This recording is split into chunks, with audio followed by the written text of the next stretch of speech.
आता या प्रकरणामध्ये ज्यावेळेस गोपीचंद पडळकर किंवा संग्राम जगताप कोण आहे सांगणार आहे की ते त्या मुलीला आणून चौकशी करा? काय शक्यता अशी नाही की तिला आणल्यानंतर तिच्यावर अशाच प्रकारचा दबाव किंवा हे दबाव तंत्र वापरलं जाणार नाही? 1 वर्षापूर्वीचे तुम्ही संग्राम जगतापांचे 1 वर्षापूर्वीचे व्हिडिओ जर काढून पाहिले ना, तुम्हाला त्याच्यामध्ये कुठेही जातीय किंवा धार्मिक तेढ दिसणार नाही. म्हणजे 1 वर्षात असं काय झालं की संग्राम जगताप अचानक कट्टर हिंदुत्ववादी झाले. मुस्लिम असणारे त्यांची कितीतरी कार्यकर्ते आहेत ज्यांनी त्यांच्यासाठी निवडणूक लढवली, निवडणुकीत काम केलेलं आहे आणि त्याच भागातून त्यांना मतदान झालेलं आहे. मुकुंदनगर, कोठला किंवा सारसनगर या भागातलं त्यांना जे मतदान झालंय त्या मतदानावर ते सगळं हे करतो. आणि हा भाग कुठला आहे? अल्पसंख्याक भाग आहे. 5 टर्म पूर्ण केला अनिल भाई राठोडांनी, 5 टर्म दिलीप गांधींनी पूर्ण केलं. त्या काळामध्ये सगळं हिंदुत्ववादी मतदान जे होत होतं ते शिवसेनेला होत होतं आणि मग त्या ठिकाणची जी पोकळी होती ती अल्पसंख्याक आणि बहुजन मतांची होती. जी पोकळी संग्राम जगताप असतील किंवा कोतकर असतील त्या ठिकाणी ते भरून काढत होते. अनिल भैया राठोडांनंतर त्यांचा जो म्हणजे वारसा आहे जो आहे तो पुढे कोणी चालवायला तेवढा खंबीर नेता शिवसेनेमध्ये राहिला नाही आणि भाजपमध्ये सुद्धा दिलीप गांधी गेल्यानंतर कुठलाही खमका नेता तिथे राहिला नाही. यांच्या नातेगोत्यांचं राजकारण एवढं खतरनाक आहे की संग्राम जगताप, कर्डिले जे काही दिवसांपूर्वी त्यांचं निधन झालं आणि तिसऱ्या बाजूला कोतकर, हे तिन्ही व्याही आहेत. आता भिगवण नगरमध्ये उठून भिगवणला जाण्याची गरज काय तुम्हाला? नगरमध्ये रस्त्यांचा प्रश्न आहे जो आतापर्यंत मार्गी लागलेला नाहीये. नगरमध्ये MIDCचा प्रश्न आहे जो आतापर्यंत मार्गी लागलेला नाहीये. नगर हे मध्यवर्ती शहर आहे. अहमदनगर ज्यावेळेस नाव होतं त्याच्या नामांतराचा ज्यावेळेस मुद्दा आला तर संग्राम जगतापांनी सांगितलं या मुद्द्यावर माझं काहीच मत नाहीये, मी अजिबात म्हणत नाही या शहराचं नाव बदलावं. मग त्यावेळेस तुम्ही का नाही बोलले की अहिल्यानगर नाव केलं जावं? गोपीचंद पडळकर शांतपणे पोलीस स्टेशनला जाऊ शकत होते, कुटुंबासोबत जाऊ शकत होते, संग्राम जगताप जाऊ शकत होते, पोलिसांना सांगू शकत होते, जबाब विचारू शकत होते. याच्यासाठी त्याचा इव्हेंट करणं गरजेचं नव्हतं. जो इव्हेंट केला गेला ना तो इव्हेंट चुकीचा होता. याच्यामुळे काय होतंय तर याच्यामुळे त्या कुटुंबाची बदनामी होते, त्या मुलीची बदनामी होते, तिथलं जो परिसर आहे त्याची बदनामी होते आणि शिवाय तिथलं जे वातावरण ते वातावरण तापतंय. काल पुण्यातील भिगवणमधून एक धक्कादायक घटना समोर आली. सुरुवातीला ही घटना अपहरणाची वाटली कारण की त्या घटनेला तसा अँगलच दिला गेला की मुलीला पळवून नेलं, आईच्या डोळ्यात चटणी टाकली, भावाच्या डोळ्यात चटणी टाकली, त्यांना बेदम मारहाण केली गेली. पण या प्रकरणाची धक्कादायक दुसरी बाजू समोर जेव्हा आली तेव्हा हे प्रकरण पूर्णपणे बदललं होतं. कारण की या प्रकरणाला धर्माचं कुठे ना कुठेतरी धर्माची हवा लागली, धर्माचा अँगल दिला गेला या प्रकरणाला. गोपीचंद पडळकर असू देत किंवा संग्राम भैया असू देत त्या लोकांनी जनआक्रोश मोर्चा वगैरे काढला. पण तो मोर्चा सुरू होण्याआधीच त्या मुलीचा असा व्हिडिओ समोर आला की मी माझ्या मर्जीने गेलेली आहे आणि चटणी वगैरे फेकण्याचा असा काहीही प्रकार आमच्यासोबत झाला नाही. माझे आणि त्या मुलाचे 9 वर्षापासून प्रेमसंबंध होते, आमच्या घरच्यांना ते मान्य नव्हते. म्हणून हा प्रकार म्हणून आम्ही पळून जाऊन पूर्णपणे आम्ही स्वमर्जीने आलेलो आहोत असा प्रकार समोर आला. तरीही जन आक्रोश मोर्चा हा जिथे थांबायला हवा होता कारण की हे प्रेमसंबंध होतं, काही अपहरणाचा प्रकार नव्हता. तरीही गोपीचंद पडळकर आणि संग्राम जगताप यांनी हा जनाक्रोश मोर्चा काढला. या हेतूने काढला, हे वक्तव्य केलं की त्या मुलीला पुन्हा आणलं पाहिजे, त्या मुलीने आमच्या समोर येऊन असं बोलावं करून आणि मगच त्याच्यावरती जी काही आहे ती कारवाई केली जाईल, पण त्या मुलीला पुन्हा परत आणायला पाहिजे. तर याच गोष्टींवरती आपण चर्चा करणार आहोत आणि हा व्हिडिओ संपूर्ण या घटनेवरती आहे. कशा प्रकारे या गोष्टीला धर्माचं अँगल दिलं जात आहे. आपल्यासोबत आशिष सर आहेत. तर म्हणाली हे जे प्रकरण आहे ना, या प्रकरणामध्ये बऱ्याचदा काय केलं जातं की ज्यावेळेस एक मुलगा मुलगी पळून जातात तर सगळ्यात पहिले हे शोधलं जातं की त्यांची जात कुठली, त्यांचा धर्म कुठला आहे आणि त्याच्यानंतर पुढचं हे असतं की त्याला कुठल्या प्रकारचा अँगल दिला पाहिजे. आता कालचं जे प्रकरण आहे त्या कालच्या प्रकरणामध्ये सगळ्यात पहिले असं सांगितलं गेलं की ती जी मुलगी आहे त्या मुलीला पळवून नेलं, 2 मुलांनी आई आणि भावाच्या डोळ्यात चटणी टाकली किंवा लाल तिखट टाकलं आणि ते पळून गेले आणि त्याच्यामुळे हे प्रकरण तापलं. भिगवणमध्ये वातावरण तापायला सुरुवात झाली. 2 जे काही धर्म आहे त्या धर्मांमध्ये वातावरण तापायला सुरुवात झाली आणि हे जे काही वातावरण तापलं त्या वातावरण तापलेल्या सगळ्या याच्यामध्ये गोपीचंद पडळकर आले सुरुवातीला आणि नंतर संग्राम जगताप आले. आता हे सगळं झाल्यानंतर त्या मुलीचा व्हिडिओ समोर येतो. ती मुलगी सांगते की मी स्वतःच्या इच्छेने आले, 9 वर्षापासून आमचे प्रेमसंबंध होते, घरच्यांचा विरोध होता आणि घरच्यांचा विरोध असल्यानंतर माझं लग्न लावण्याचा प्रयत्न केला गेला आणि ज्यावेळेस लग्न लावण्याचा प्रयत्न केला गेला त्यावेळेस माझ्याकडे मार्ग उरला नाही आणि त्यामुळे मी पळून जायचा निर्णय घेतला. या सगळ्या प्रकारामध्ये त्या मुलाचा जो भाऊ आहे त्यांनी त्या मुलाला मदत केली आणि हे तिघे पळून गेले. हे राज्याबाहेर गेलेले होते आपल्याला ज्यावेळेस ही बातमी आली त्यावेळेस ती घेण्याआधी आपण ग्राउंडवर जाऊन पाहिलं की नक्की परिस्थिती काय. हो. तर पोलिसांना ही गोष्ट पहिल्या याच्यातच कळाली होती की एकतर तो बनाव रचला गेला हे पोलिसांना लक्षात येत होतं आणि याच्यामध्ये प्रेमाचा अँगल हेही लक्षात येत होतं, कारण ते जे मुलीचे जे सगळे चॅट्स आहेत किंवा व्हिडिओ CDR वरनं असेल किंवा तिने जे व्हिडिओ कॉल केलेले होते त्या मुलाला, या सगळ्या गोष्टी पोलिसांच्या लक्षात आल्या आणि त्याच्यानंतर त्यांच्या लक्षात आलं की हे प्रेम प्रकरण आहे. हेच नाही तर ती मुलगी 22 वर्षाची 21 ते 22 वर्षाची ती मुलगी आहे, त्याच्यामुळे ती बालिक असल्यामुळं तिच्यावर कुठलीही कारवाई करता येत नाही. पण याच्यामध्ये तो मोर्चा तिथं थांबायला पाहिजे होता, पण तरी तो झाला कारण याच्यामध्ये राजकारण आलं. एवढे लोक जमलेले आहेत, आता करणार काय, तर हे राजकारण इथं सुरू झालं आणि त्या राजकारणाचा एक भाग म्हणून त्या मुलीला परत आणलं जावं आणि तिची चौकशी केली जावी अशी मागणी केली गेली. आता हे प्रकरण आपण फक्त या प्रकरणापुरतं पाहण्यासारखं नाही आहे. तर तू जर राज्यभरात जेवढे पण मुलं मुली ज्यावेळेस लग्न करण्याचा निर्णय घेतात घरच्यांच्या विरोधात जाऊन, तर आंतरजातीय विवाह जे आहेत आंतरजातीय विवाहांना कायदेशीररित्या संरक्षण दिलं जातं. त्यांना एक जर तुम्ही आंतरजातीय विवाह केला तर तुम्हाला एक निधी सुद्धा शासनाकडनं मंजूर केला जातो. महाराष्ट्रात तो साधारणतः 1 लाखाच्या घरात जवळपास आहे. राजस्थानमध्ये 5 लाखाच्या घरात जवळपास पैसे त्या जे काही कुटुंब आहे त्याला दिले जातात. पहिले सुरुवातीला ही स्कीम होती की घर संसार आणि भांडी वगैरे मनी मंगळसूत्र सरकारकडून दिलं जायचं, त्याच्यासाठी तुम्हाला ऍप्लिकेशन करायला लागायचं. तर सरकार याला प्रोत्साहन का देतं, तर जाती जातीमध्ये लग्न व्हावी, रोटीबेटी व्यवहार सुरू व्हावे आणि सगळ्या प्रत्येक माणसाला स्वतःचा जो पार्टनर आहे तो निवडण्याचा अधिकार असावा. बरोबर आहे.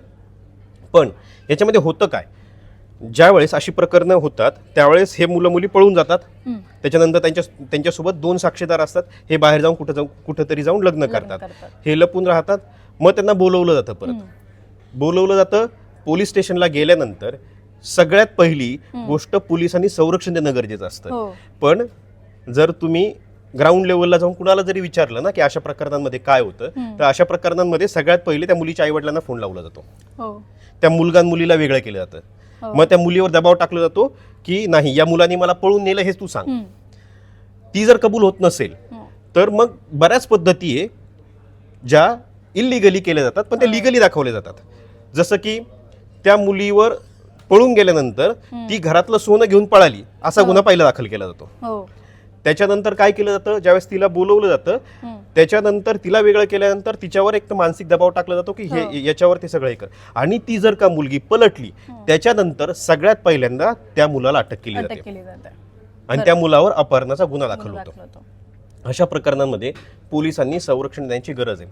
आता मागचं नांदेडचं प्रकरण, नांदेडच्या प्रकरणामध्ये ती जी आचल आहे त्या आचलचं आणि सक्षमचं हे प्रेम प्रकरण आधीपासून माहिती होतं. ते मोडण्याचा प्रयत्न केला गेला. तिचा जो भाऊ आहे त्या भाऊ त्या मुलावर गुन्हा दाखल करण्यासाठी गेला. शेवटी पोलीस कंटाळले आणि त्या पोलिसांनीच, जो की त्याच जातीचा होता, त्या पोलिसांनीच सांगितलं दोघांनी, तू कशाला इथे येतोय, तू एक काम कर, ज्याच्याशी तुझ्या बहिणीचा अफेअर आहे त्याची तू हत्या कर, खून कर आणि त्याला मारून तू इथे ये. म्हणजे हे किती खतरनाक आहे. या ज्या गोष्टी आहेत या गोष्टी आपल्याकडे सर्रासपणे केल्या जातात आणि अजिबात संरक्षण दिलं जात नाही कुठल्याही गोष्टीचं.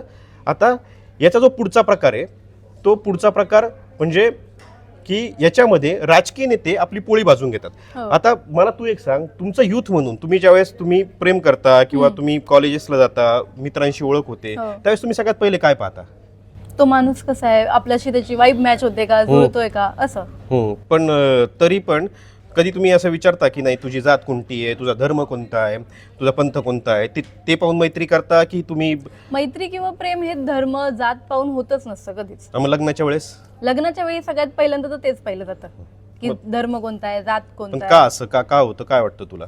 एक माइंडसेट आलाय आपल्या पालकांसोबत किंवा कल्चरमध्ये एक माइंडसेट आलाय की आपल्या जातीतच मुलगी दिली तर मग ती सुरक्षित राहील किंवा समाज काय बोलेल, लोक काय बोलतील आपल्याला, आपण का दुसऱ्या जातीत देतोय, दुसऱ्या धर्मात का करतोय. पण हा माइंडसेट फक्त पालकांमध्ये की मुलांमध्ये सुद्धा आहे? म्हणजे डिपेंड करतं की कधी कधी पालक त्यांची विचारसरणी मुलांपर्यंत पोहोचवू शकले तर तो मुलांमध्ये सुद्धा माइंडसेट येतो.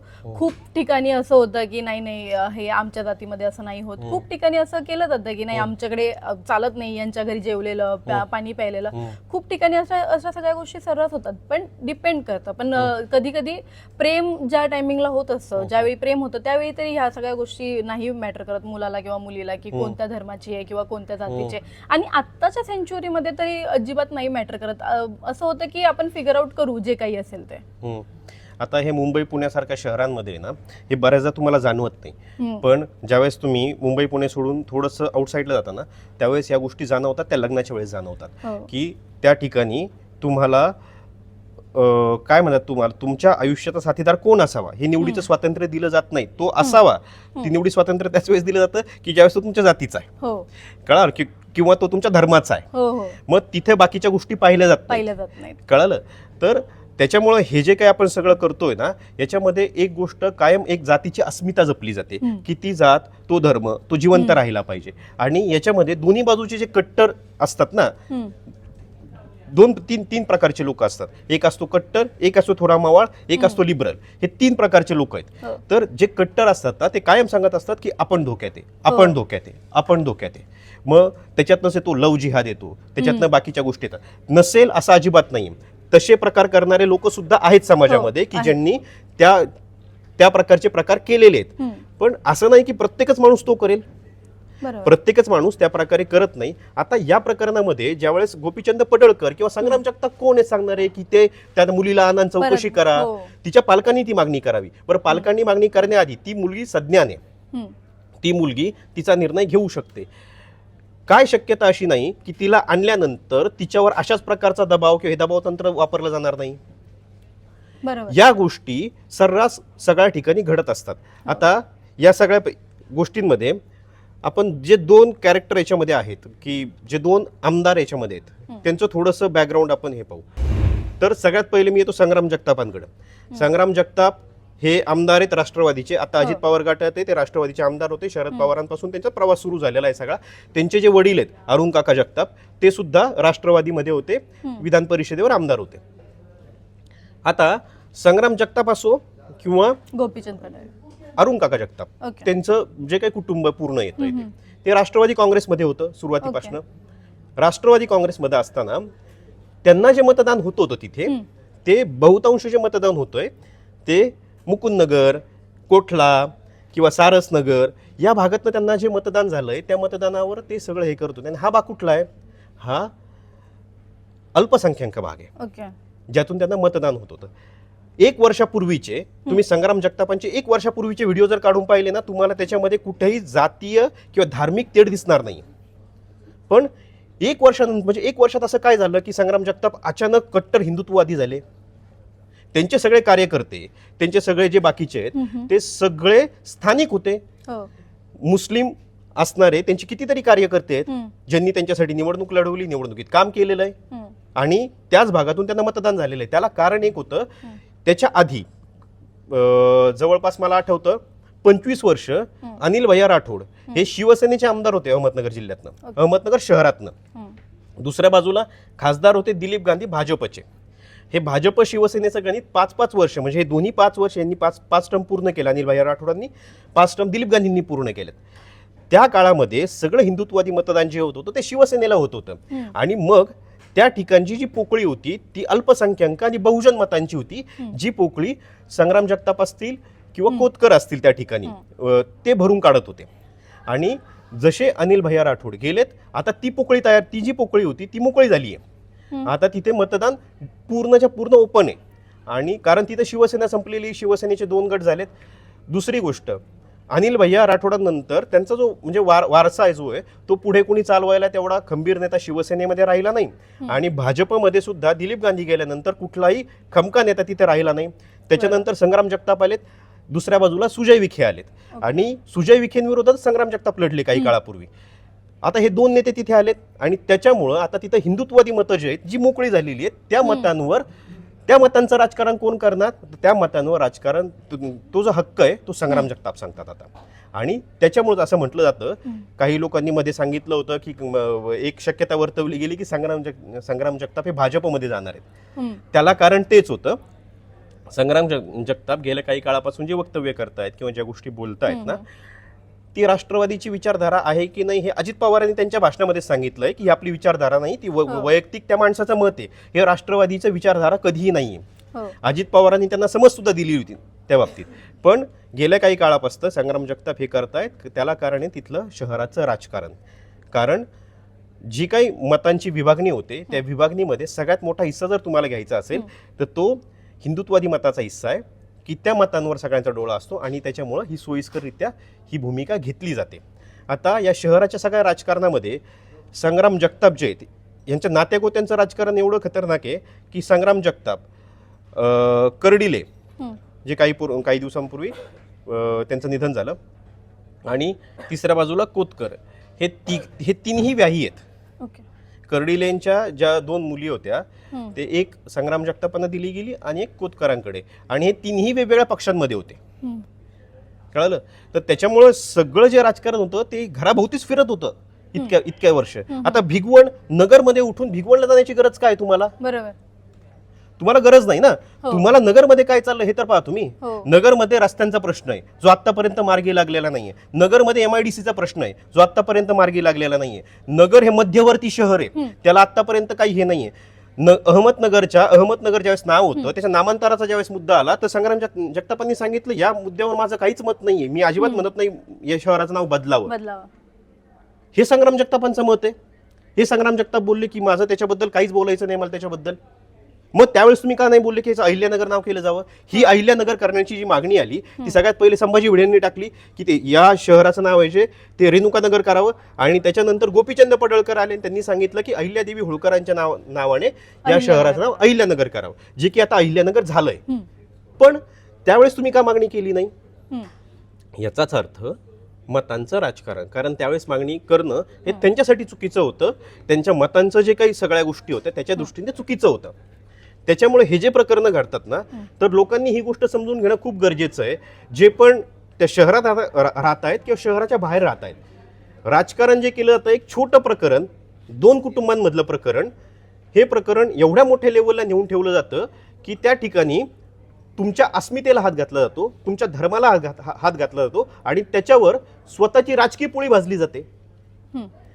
गोपीचंद पडळकर असो किंवा आपले संग्राम जगताप यांनी जे काल केलं हे तेच आहे. आता याच्याही पुढचं काही दिवसापूर्वी, वर्षभरापूर्वी साधारणतः नितेश राणे शहरात आले होते. नितेश राणेंनी हाच मुद्दा उपस्थित केला होता की इथं कुठल्या प्रकारचं राजकारण केलं तर त्यांनी अधिकाऱ्यांवर बोट ठेवलं होतं, आणि त्यांनी हे सांगितलं होतं की संग्राम जगताप तर माझ्यापासून तोंड लपून पळतात, त्यांची उभं पण राहत नाहीत.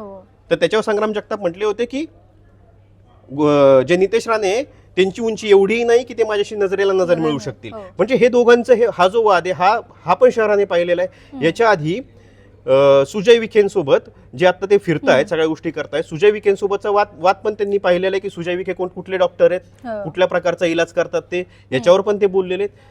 हे काही नाहीये, हे लोकांनी समजून घेणं गरजेचं आहे. हे काही नाहीये, हे राजकारण आहे. भिगवणचा जो कालचा मोर्चा होता त्या मोर्चामध्ये एक प्रकारचं स्वतःचं जे काही वोट बँक आहे किंवा तो फेल कसा होणार नाही याची काळजी घेण्याचं फक्त हे पाहिलं. चुकीच्या ठिकाणी आपण उडी मारली हे त्यांच्या कदाचित लक्षात आलं असेल, आणि त्याच्यामुळे हा मुद्दा जो आहे हा दुसरीकडे भरकटवला गेला. त्या मुलींनी समोर येऊन गोष्टी सांगितल्यात. कदाचित काय असू शकते, शक्यता अशी असू शकते की तिला दबावात आणलेला असू शकते, पण हे करण्याचं काम पोलिसांचं आहे. हे करण्याचं काम संग्राम जगतापांचं नाहीये ना गोपीचंद पडळकरांचं आहे. हे काम पोलिसांचं आहे. त्यांनी त्याचा तपास करावा, त्यांनी त्याच्यामधलं काय तथ्य आहे ते तथ्य बाहेर काढावं आणि ते जगासमोर मांडावं. पण याच्यामध्ये त्या भिगवणच्या परिसरामध्ये आज शिवजयंती आहे, बरोबर, तिथलं वातावरण काय असेल आज? बरोबर, या गोष्टीचा विचार करणं गरजेचं आहे ना. छत्रपती शिवाजी महाराजांच्या महाराष्ट्रामध्ये त्यांच्या जयंतीच्या दिवशी एका भागातलं वातावरण जर खराब होत असेल किंवा भीती वाटत असेल कुणाला, तर ही गोष्ट चुकीची आहे. तुम्हाला एक गोष्ट कळाली पाहिजे की शांतता टिकवणं, एकमेकांमध्ये अंडरस्टँडिंग असणं हे खूप जास्त गरजेचं आहे. याच्यामध्ये कुठला गुन्हा घडला आहे का तर ते पोलीस शोधून काढतील. पोलिसांना पहिल्या याच्यातच कळालं होतं की हे प्रकरण असं आहे आणि हे तापवण्याची गरज नाही आहे, पण तरीही ते प्रकरण तापवलं गेलं आणि त्याच्यातनं या सगळ्या गोष्टी घडल्या असं मला वाटतंय. पण जसं आता तुम्ही बोललात ठीक आहे की ह्याच्यावरती राजकारण देखील केलं गेलं असेल, पण पडळकरांनी काल मोर्चामध्ये असं खूप स्पष्ट विधान केलं की त्या मुलावरती देखील चोरीचे गुन्हे दाखल आहेत, त्याच्या चुलत्यांवरती अॅट्रॉसिटी दाखल आहे, तरीही या पद्धतीने तो म्हणजे जर का घेऊन गेलाय त्या मुलीला त्या पद्धतीने अपहरण करून, तर मग ते चुकीचंच आहे. मग त्यासाठी त्या मुलगी ती बेफाम झालेली आहे असं पडळकरांनी काल स्पष्टपणे सांगितलं. तर त्या मुलीला परत आणलं पाहिजे. तिचं लग्न ठरलं गेलेलं ज्या मुलासोबत तो पण उच्च शिक्षित मुलगा होता. त्याच्यामुळे मग हे प्रकरण कुठे ना कुठेतरी चौकशी करण्याजोगं आहे की त्याच्या आई म्हणजे त्या मुलाच्या देखील घरच्यांची चौकशी व्हायला पाहिजे अशी पडळकरांची मागणी आहे. मग ती कुठे ना कुठेतरी मुलीच्याच सेफ्टीसाठी मे बी त्यांनी मागणी केली असेल. नाही, ही मागणी ठीक आहे ना, मी अजिबात म्हणत नाही चुकीची मागणी आहे. ही करावं नाही, हे काम पोलिसांनी करण्याचं आहे, हे काम पोलिसांनी करावं. पण कुणावर तरी गुन्हे दाखल आहेत म्हणून तुम्ही आता कुठल्या आमदारावर, स्वतः गोपीचंद पडळकरांवर किती गुन्हे दाखल आहेत आणि त्यांनी निवडणूक लढवली की नाही लढवली ना निवडणूक, ते सामोरे गेले ना, ते गुन्ह्यांचा तपास वेगळा सुरू आहे ना. तर आणा ना तुम्ही, पण त्याच्यासाठी त्याचा एक इव्हेंट करणं मोठा, आणि तो इव्हेंट इतका मोठा करणं की त्या इव्हेंटमध्ये सगळ्या राज्याला सगळ्या मीडियाला खेचणं, हे किती बरोबर आहे? गरज नाही ना त्या एखाद्या गोष्टीचा, एखाद्या छोट्या गोष्टीचा इव्हेंट करणं. गोपीचंद पडळकर शांतपणे पोलीस स्टेशनला जाऊ शकत होते, कुटुंबासोबत जाऊ शकत होते, संग्राम जगताप जाऊ शकत होते, पोलिसांना सांगू शकत होते, जबाब विचारू शकत होते. याच्यासाठी त्याचा इव्हेंट करणं गरजेचं नव्हतं. जो इव्हेंट केला गेला ना तो इव्हेंट चुकीचा होता. बरोबर, कळलं? कारण त्या इव्हेंटमुळे काय होतं की तुमच्यामध्ये लगेच अस्मिता जागते, तुमच्यामध्ये लगेच ताकद जागते, तुम्हाला लगेच वाटतं. आता मीच काल एक व्हिडिओ केला, त्याच्या खाली बऱ्याच लोकांनी कमेंट केल्या की तुमच्या घरातलं कुणी असतं तुम्ही काय केलं असतं. प्रश्न काय माहितीये का, प्रश्न कुणाच्या घरातलं कुणी असतं तर काय केलं असतं तो नाहीये. प्रश्न इथं एक आहे, तो सगळ्यांना विचारण्यासारखा आहे की सगळ्यात पहिलं हक्क जो आहे तो तिच्या आई वडिलांचा आहे. ते पोलीस स्टेशनला जाऊ शकतात, ते तक्रार देऊ शकतात. आपल्या कुटुंबाचा कुणी इव्हेंट करतंय का हे पाहणं जास्त गरजेचं आहे, आणि तो इव्हेंट झाला ही गोष्ट चुकीची आहे. त्याच्यामुळे हे जे प्रकरण आहे हे प्रकरण पाहणं गरजेचं आहे. हे प्रकरण कुठल्या प्रकारे कुठल्या दिशेने नेलं जातंय, आणि जे नेते नेता आहेत त्यांनी त्यांचे स्टेटमेंट किती बदललेले आहे. गेल्या काही काळात त्यांनी स्वतः किती स्टेटमेंट बदललेत, आणि या बदललेल्या स्टेटमेंटमधनं तुम्ही काय आज ही भूमिका घेतायत, उद्या कदाचित दुसरी भूमिका घेतील, त्यावेळेस तुम्ही काय करणार? कुठलाही आमदार ज्यावेळेस निवडणुकीला उभा राहतो, तुम्ही आत्ता लोकसभेची किंवा विधानसभेची लिस्ट काढून बघा, किती आमदार किती गुन्हे दाखल आहे. काही लोक ॲट्रॉसिटीचे आहेत, काही लोकांवर 307चे गुन्हे दाखल आहेत, असे कितीतरी गुन्हे दाखल, मारहाणीचे गुन्हे दाखल आहेत, चोरीचा गुन्हा दाखल आहे. म्हणजे एवढे गुन्हे दाखल होऊन सुद्धा ते आमदारकीला उभे राहू शकतात. तर मग तुम्ही एक गुन्हा दाखल आहे म्हणून तुम्ही एखाद्याचं कॅरेक्टर ठरवू शकता का? कदाचित तो गुन्हा सुद्धा चुकीचा दाखल केला असेल. त्या नांदेडचं सक्षम ताटेचं प्रकरण होतं, त्या सक्षम ताटेच्या प्रकरणामध्ये त्याच्यावर कितीतरी खोटे गुन्हे दाखल केले होते आणि ते नंतर मागे घ्यायला लागले, त्याला क्लीन चिट द्यायला लागली होती. मग ते खोटे गुन्हे कसे दाखल झाले होते? याचा अर्थ आपल्याकडं गुन्हा दाखल करणं हे अवघड नाहीये, कुणावरही गुन्हे दाखल केले जाऊ शकतात. पण तो खरंच गुन्हा आहे का की त्याला फसवलं गेलंय हे पाहणं जास्त गरजेचं असतं. प्रश्न इथं एकच आहे की आपण एखादी गोष्ट ज्यावेळेस छोटी असते तिला मोठी करताना आपण ती पडताळून का पाहत नाहीत? नक्की ती तशीच आहे का? पहिली गोष्ट, आपण लोकप्रतिनिधी आहोत, आपण सामान्य नागरिक नाहीये की मी उठलो आणि प्रतिक्रिया दिली. लोकप्रतिनिधी आहोत. तर लोकांसाठी सगळा समाज, आपल्याला ज्यांनी मतदान केलं ते सगळे आपल्यासाठी सारखे आहेत. बरोबर आहे. तर त्या ठिकाणी आपण कुठली भूमिका घेतो याच्याकडे समाजाचं लक्ष असतं, आणि समाजाचं जर तुमच्याकडे लक्ष आहे तर तुम्ही अशी भूमिका घेतली पाहिजे की ती सर्वसामान्य समाजासाठी महत्वाची असेल. एक छोटं प्रकरण, गोपीचंद पडळकर भिगवणचे आमदार आहेत, संग्राम जगताप भिगवण मधून निवडून येतात. ते दोघेही बाहेरून येऊन तिथे सगळ्या गोष्टी करतायत, एक इव्हेंट करतायत, आणि हा इव्हेंट जो आहे ना हा इव्हेंट चुकीचा आहे. याच्यामुळे काय होतंय तर याच्यामुळे त्या कुटुंबाची बदनामी होते, त्या मुलीची बदनामी होते, तिथलं जो परिसर आहे त्याची बदनामी होते, आणि शिवाय तिथलं जे वातावरण ते वातावरण तापतंय. या सगळ्या गोष्टीमध्ये ना ज्या गोष्टी पर्सनल लेवलला होत्या त्या त्यांनी राज्याच्या लेवलला नेऊन ठेवल्या, आणि या गोष्टी चुकीच्या आहेत. बरोबर. तर हे जे प्रकरण आहे या प्रकरणावर आम्ही आमचं मत फक्त सांगितलंय. एकंदरीत हे सांगताना कुठल्याही कुणाचाही काय म्हणतात त्याला जातीय भावना, धार्मिक भावना दुखवण्याचा उद्देश नाही. याच्यामध्ये फक्त एकच सांगणं आहे की कुठलंही राजकारण ज्यावेळेस होतं ना ते राजकारण होताना आपण एक गोष्ट पाहिली पाहिजे की खरंच त्या मुद्द्याला हात घातला जातोय, खरंच त्याच्यामध्ये तथ्य आहे की फक्त आपल्या राजकारणापायी सगळ्या गोष्टी फिरवल्या जात आहेत. कुठलीही गोष्ट धोक्यात आहे आणि कुठली गोष्ट नाही हे प्रत्येकाला कळतं. प्रत्येकाला माहिती आहे की खरं काय खोटं काय आणि कोण माती भडकवतंय आणि कोण खऱ्या गोष्टी बाहेर काढतंय. प्रत्येकाला स्वतःच्या आयुष्याचा साथीदार निवडण्याचा अधिकार आहे, तो त्यांनी निवडावा. त्यात जर काही गुन्हा होत असेल, त्यात जर कुणाची फसवणूक होत असेल, हे तपासण्याचं काम पोलिसांचं आहे, कायदा सुव्यवस्थेचं आहे, त्यांनी ते करावं. पण कुठल्याही कुटुंबाचा किंवा कुठल्याही व्यक्तीचा इव्हेंट होऊ नये एवढंच आमचं म्हणणं आहे. तुम्हाला हा व्हिडिओ कसा वाटला हे आम्हाला कमेंट बॉक्समध्ये नक्की कळवा आणि अशाच इव्हेंट किंवा कुठलीही गोष्ट ज्यावेळेस घडते त्याच्या विश्लेषणासाठी टाइम्स नाऊ मराठीला सबस्क्राईब आणि फॉलो करायला विसरू नका.